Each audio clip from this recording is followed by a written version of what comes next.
Brahmastra. The first weapon that ever stuck in my head wasn't the Sudarshana chakra or Shiva's Trishul. It was the Brahmastra. I don't even remember where I first heard about it. It might have been from my grandfather. It might have been from one of those old mythological TV serials that seemed to play every Sunday morning. What I do remember is the feeling. Every time someone mentioned the Brahmastra, the conversation changed slightly. People stopped talking about it like a magical weapon and started talking about it like a mistake humanity should never make. My grandfather had this habit of mixing mythology with reality. He'd point toward some empty stretch of land during train journeys and casually say things like, "Who knows what happened there thousands of years ago?" Looking back, he was probably just entertaining a child. But when he spoke about the Brahmastra, he never described it like a fantasy weapon. He described it like something lost. And honestly, that's what makes it different. The Mahabharata is filled with incredible weapons. Arrows that become fire. Arrows that become storms. Arrows that become snakes. Then suddenly you reach the Brahmastra and the stories start sounding uncomfortable. Entire regions becoming uninhabitable. Rivers poisoned. Generations affected by a single decision. Whether those descriptions were meant literally or symbolically almost doesn't matter. The fear feels real. A lot of people compare it to modern nuclear weapons. I'm not saying the ancient authors predicted nuclear physics. That's a huge leap. But I do think they understood something timeless. Humans eventually create things they are not emotionally prepared to control.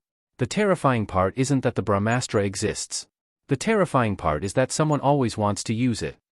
Sudarshana chakra. When I was a kid, I thought the Sudarshana chakra was easily the coolest weapon in Hindu mythology. Let's be honest. A spinning disc that can cut through literally anything and then return to its owner? That's impossible to compete with. I remember staring at old calendar art hanging in relatives' houses. Vishnu standing calmly while this glowing wheel hovered near him. And that's the detail I always found strange. Nobody looked worried. If someone stood next to a weapon capable of slicing through mountains, you'd expect at least a little tension. Instead, Vishnu always looks completely relaxed. As I got older, I started realizing why. The Sudarshana chakra isn't really portrayed as a weapon of anger. It's portrayed as a weapon of certainty. Most mythological weapons are chaotic. The chakra feels precise. Almost surgical. Stories describe it traveling across worlds, pursuing enemies over impossible distances, and never missing its target. Yet it rarely appears in myths just to show off power. Usually things have gone very wrong by the time the chakra enters the story. That's what makes it memorable. It doesn't symbolize strength. It symbolizes correction. And honestly, I think that's scarier. Raw power is predictable. Something that decides you're wrong and acts accordingly? That's much harder to argue with. Trishula. The Trishula is probably the weapon I've seen most often in real life. Not in mythology. In actual life. Outside temples. Painted on trucks. Hanging from rearview mirrors. Mounted on rooftops. Drawn in chalk outside homes. It's everywhere. Which is funny because most people probably encounter the Trishula hundreds of times before they ever hear the stories behind it. And maybe that's why I find it more interesting than some of the bigger weapons. The Brahmastra appears in a few stories. The Trishula appears in culture itself. Ask 10 different people what the 3 points represent and you'll probably get 10 different answers. Creation, preservation, destruction. Past, present, future. Heaven, earth, underworld. Nobody seems completely certain. Usually that would be a weakness in a symbol. Here it somehow becomes a strength.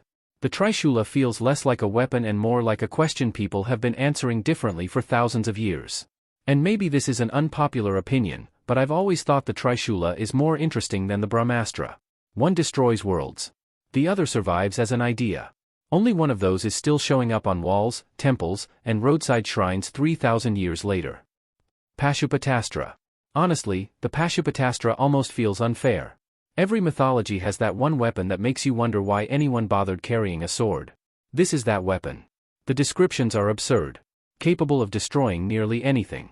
Effective against gods, demons, celestial beings, armies. Sometimes the stories become so exaggerated that it almost sounds like the writers were competing with each other. You think that's powerful? Watch this. Yet what's fascinating is that the myths don't spend much time celebrating it. They spend time worrying about it. That's unusual. When Arjuna receives the Pashupatastra, the story becomes less about power and more about responsibility. Can he control it? Can he resist using it? Can he remain the same person after gaining access to something like this? Those questions feel surprisingly modern. Because if you look at history, humans rarely struggle to invent powerful tools. The struggle comes afterward. The struggle is deciding when not to use them. Vajra. The Vajra has one of those stories that gets better every time you revisit it. As a child, I only cared about the lightning. Indra throwing a thunderbolt across the sky. Simple. Cool. Done. Then years later I learned where the weapon came from. The bones of a sage named Dadichi. Suddenly the story changes completely. Now it isn't really about a weapon. It's about sacrifice. Without Dadichi's decision, there is no Vajra. Without loss, there is no victory. That's a surprisingly mature idea hidden inside a myth that many people first encounter as children. And maybe that's why the Vajra continues to resonate. Not because it's powerful. Because its power had a cost.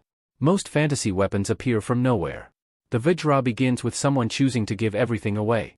Think about that for a moment. Most mythological weapons stay weapons. The Vajra somehow became a religious symbol across multiple cultures.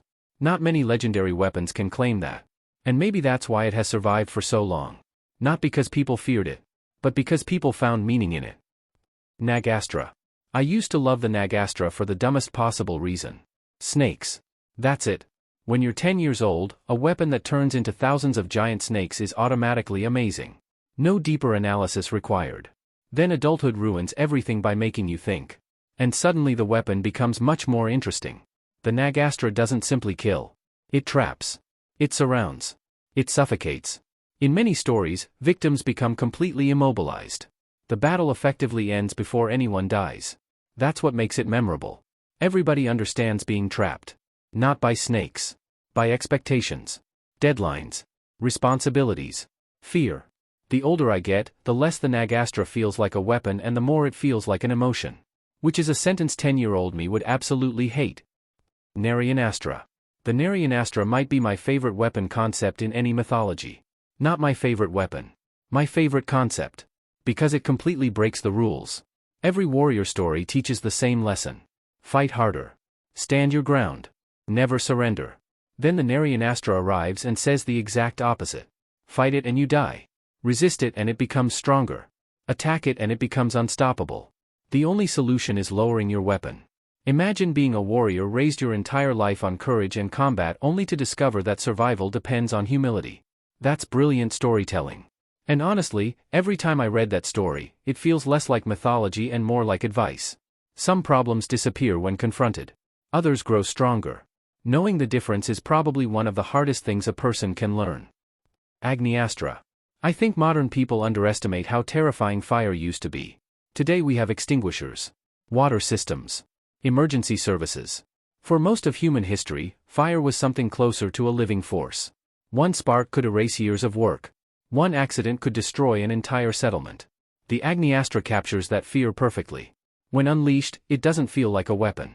It feels like nature itself has decided to join the battle. Flames spreading across entire landscapes. Heat becoming unbearable. The battlefield transforming into something unrecognizable. And yet fire is never just destruction. That's the strange thing. The same force that destroys forests creates space for new growth. The same flame that burns can also provide warmth, food, and survival. Maybe that's why stories about fire never really age. They're never only about destruction. They're about transformation. And if I'm being honest, that's probably why the Agniastra stays in my mind more than many supposedly stronger weapons. Because unlike the Brahmastra or Pashupatastra, fire isn't mythical. It's real. We've all seen it. We've all stood close enough to feel its heat. Which means the Agniastra doesn't require imagination to be frightening. Only memory.